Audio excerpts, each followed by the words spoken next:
Commencing with an air of anticipation tinged with fear, we see a throng of Palestinians on a street known as Harun al-Rashid in the heart of Gaza, their faces etched with desperation. Like a scene from a suspenseful drama, they're gathered there, over 100 strong, their hopes tied to the awaited shipment of aid, a lifeline in their struggle for survival.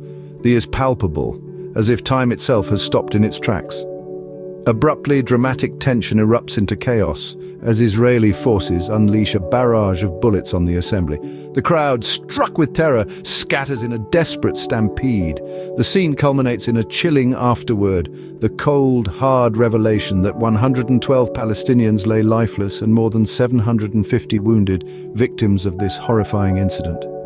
The Israeli military was quick to point fingers at the crowd, but as the haze of the incident began to clear, the stark truth began to seep out, and their narrative shifted to self-defense.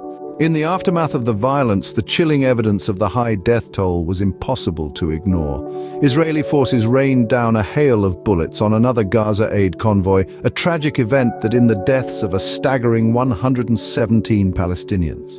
Beyond this grim number, over 750 individuals were left nursing painful injuries. Local hospitals were pushed to their limits, grappling with a flood of gunshot wounds, amputees, and even children as young as 12 bearing the scars of this deadly chaos. The crisis has further exacerbated the malnutrition issue in northern Gaza, a situation so dire that the World Health Organization has issued warnings of an impending famine. However, amid the escalating crisis, the delivery of much-needed aid has been dangerously disrupted, a stark manifestation of the desperation and violence that have led to a tragic breakdown in civil order.